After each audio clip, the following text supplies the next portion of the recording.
नमस्कार साथियों, कैसे हैं आप लोग। मैं सुमित कुमार स्वागत करता हूं आपका इस यूट्यूब चैनल पे। तो आज के इस वीडियो में बिजनेस इकोनॉमी एंड बैंकिंग से related most important MCQ cover करेंगे। तो ये लेक्चर सेकंड होगा। ऑलरेडी हम लोग एक लेक्चर बना चुके हैं, तो अगर आपने वो वीडियो नहीं देखा है तो चैनल पे जाके जरूर देखिएगा।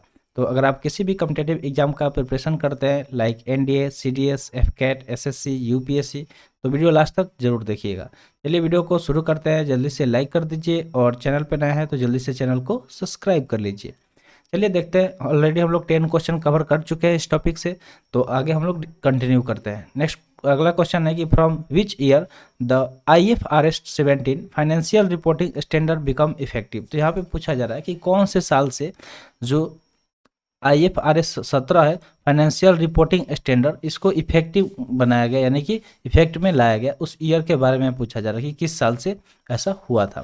तो देखते हैं। ऑप्शन है 2000, ऑप्शन बी है 2010, ऑप्शन सी है 2015 यानी कि 2015, और ऑप्शन डी है 2023 यानी कि 2023 से। तो इसमें से करेक्ट आंसर चूज करना है कि किस साल में IFRS 17 फाइनेंशियल रिपोर्टिंग स्टैंडर्ड को इफेक्टिव बनाया गया था, यानी कि इफेक्ट में लाया गया था। तो करेक्ट आंसर देखें तो करेक्ट आंसर ऑप्शन डी हो जाएगा। ठीक है, सन 2023 में IFRS 17 फाइनेंशियल रिपोर्टिंग स्टैंडर्ड को इफेक्टिव बनाया गया था। आगे बढ़ते हैं नेक्स्ट क्वेश्चन की तरफ। अगला सवाल है which institution launch the 100 days 100 page campaign. ठीक है, तो उस संस्था के बारे में पूछा जा रहा है कि कौन सा संस्था है जिसने लॉन्च किया था 100 दिन, ठीक है, 100 डे 100 पेज के कैंपेन को। ठीक है, एक तरह का अभियान है, कैंपेन है जो 100 डे 100 पेज, जिसका नाम है, किस संस्था द्वारा इसको लॉन्च किया गया था। ऑप्शन है RBI, ऑप्शन बी है NPCI, ऑप्शन सी है SCBI यानी कि सेबी, और ऑप्शन डी है SBI। तो इसमें से करेक्ट आंसर चूज करना।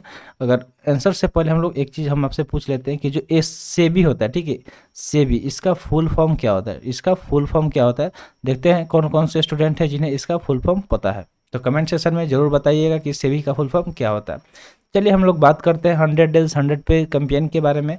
तो इसे लॉन्च किया गया था RBI द्वारा, यानी कि रिजर्व बैंक ऑफ इंडिया द्वारा इसे लॉन्च किया गया था, जिसे हम लोग बैंकों का बैंक बोलते हैं। ठीक है, बैंकों का बैंक किसे बोलते हैं, तो रिजर्व बैंक ऑफ इंडिया को बोलते हैं, उसके द्वारा ही 100 डेज 100 पेज कैंपेन शुरू किया गया था, लॉन्च किया गया था। नेक्स्ट क्वेश्चन है which institution has proposed special right for unit holders of REITs and InvITs. ठीक है, तो कहा जा रहा है कि कौन सा इंस्टीट्यूशन है, कौन सा संस्था है जिसने प्रपोज किया था एक स्पेशल राइट इसके लिए, तो जो unit holders of REITs and इनविल्ट हैं उनके लिए। तो ऑप्शन दिया गया, ऑप्शन है RBI, ऑप्शन बी है सेबी, ऑप्शन सी है NPCI, और ऑप्शन डी है NSE। तो चलिए इसका करेक्ट आंसर डिस्कस करते हैं। तो इसका करेक्ट आंसर हो जाएगा ऑप्शन बी, सेबी। अभी अभी आपसे पिछले क्वेश्चन में सेबी का फुल फॉर्म पूछे थे, तो यहाँ पे इसका करेक्ट आंसर सेबी हो जाएगा कि सेबी है जिसने प्रपोज किया था एक स्पेशल राइट को जो यूनिट होल्डर से REITs और इनविट्स के उनके लिए। नेक्स्ट क्वेश्चन है which institution propose change to mutual fund fees to address the issues of mis selling. ठीक है, तो यहाँ पे कहा जा रहा है कि कौन सा संस्था है जिसने प्रपोज किया, पारित किया था change to mutual fund fees. ठीक है, यानी कि जो म्यूचुअल फंड फीस है उसको चेंज करने के लिए, to address the issue of mis selling. ठीक है, जो मिस सेलिंग का इशू है उसको एड्रेस करने के लिए, संबोधित करने के लिए म्यूचुअल फंड फीस का। तो चलिए ऑप्शन देखते हैं। ऑप्शन ए है सेबी, ऑप्शन बी है PFRDA, ऑप्शन डी है NPCI, और ऑप्शन डी है नीति आयोग। तो इसमें से करेक्ट आंसर चूज करना है। करेक्ट आंसर की बात करें तो उस संस्था का नाम क्या हो जाएगा, तो ऑप्शन ए सेबी हो जाएगा। ठीक है, सेबी ही वो संस्था है जिसने प्रपोज किया था म्यूचुअल फंड फीस को लेकर, संबोधित किया था कि उसमें एक इशू था मिस सेलिंग का, उसको लेकर।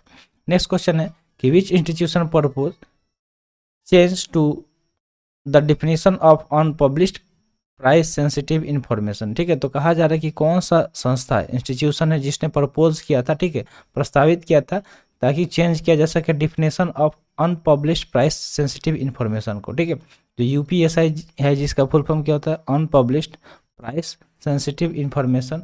इसके डिफिनेशन को चेंज करने के लिए प्रस्ताव रखा गया था, किस संस्था द्वारा रखा गया था।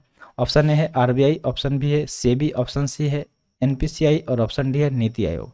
करेक्ट आंसर इसका क्या हो जाएगा, तो ऑप्शन बी हो जाएगा सेबी। सेबी ही है जिसने प्रपोज किया था, यानी कि प्रस्तावित किया था ताकि चेंज किया जा सके डिफिनेशन किसका, तो जो अनपब्लिश्ड प्राइस सेंसिटिव इन्फॉर्मेशन है उसके डिफिनेशन को परिवर्तित करने के लिए।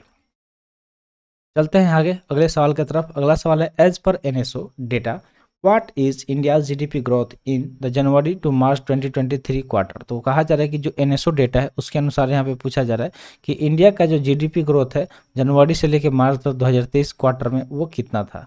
ऑप्शन देखते हैं। ऑप्शन है 5.8%, ऑप्शन बी है 6.1%, ऑप्शन सी है 6.5% और ऑप्शन डी है 7.2%। तो इसमें से करेक्ट आंसर की बात करें तो एनएसओ डेटा के हिसाब से इंडिया का जो जीडीपी ग्रोथ था जनवरी से लेके मार्च 2023 तक तो कितना था। तो करेक्ट आंसर हो जाएगा ऑप्शन बी 6.1%। कितना, तो 6.1%।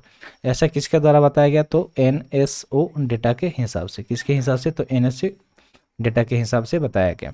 नेक्स्ट क्वेश्चन है, which institution release revised regulations to streamline the process of one time settlement. तो कहा जा रहा है कि कौन सा संस्था है जिसने रिलीज किया था और revise regulation to streamline the process of one time settlement. ठीक है, ओटीएस के लिए, वन टाइम सेटलमेंट इसको बोलते हैं ओटीएस।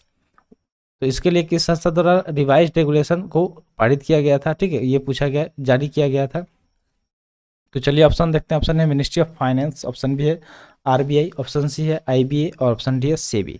इसमें से करेक्ट आंसर ऑप्शन बी हो जाएगा आरबीआई। ठीक है, यानी कि रिजर्व बैंक ऑफ इंडिया एक ऐसा संस्था है जिसने जारी किया था रिवाइज रेगुलेशन। ठीक है, यानी कि जो कुछ रेगुलेशन है उसको रिवाइज किया गया फिर से, ताकि स्ट्रीमलाइन किया जा सके जो ओटीएस है यानी कि वन टाइम सेटलमेंट है उसके प्रोसेस को।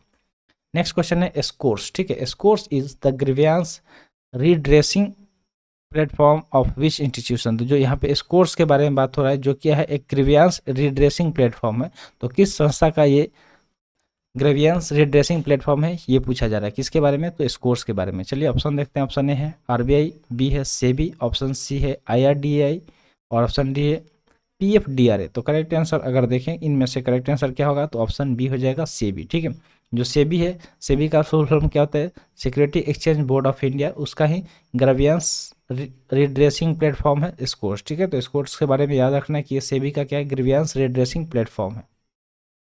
नेक्स्ट क्वेश्चन है, at what level the RBI's monetary policy committee fix the repo rate in its June 23 bi monthly meeting. तो कहा जा रहा है कि कौन सा लेवल है, किस लेवल पे जो आरबीआई का मॉनेटरी पॉलिसी कमेटी है उसने रेपो रेट को फिक्स किया था जून 2023 के बाई मंथली मीटिंग में। तो चलिए ऑप्शन देखते हैं उस लेवल के बारे में। ऑप्शन ए है 5.50%, ऑप्शन बी है 6.00%, ऑप्शन सी है 6.50% और ऑप्शन डी है 7.00%। तो करेक्ट आंसर देखते हैं। इसका करेक्ट आंसर ऑप्शन सी हो जाएगा 6.50%। ठीक है, तो जो लेवल है कितना था आरबीआई मॉनेटरी पॉलिसी कमेटी के द्वारा जो फिक्स्ड रेपो रेट था जून 2023 के बाई मंथली मीटिंग में, तो 6.50%। अगला सवाल है, RBI has decided to permit bank to issue which type of cards abroad. तो आरबीआई ने डिसाइड किया है, ठीक है, निर्णय लिया है आरबीआई यानी कि बैंकों का bank, reserve bank of India, कि वो परमिट दे यानी कि अनुमति दे बैंक्स को, ताकि वो इशू कर सके, जारी कर सके विच टाइप ऑफ कार्ड, यानी कि किस तरह का कार्ड अब्रॉड के लिए, यानी कि विदेश के लिए।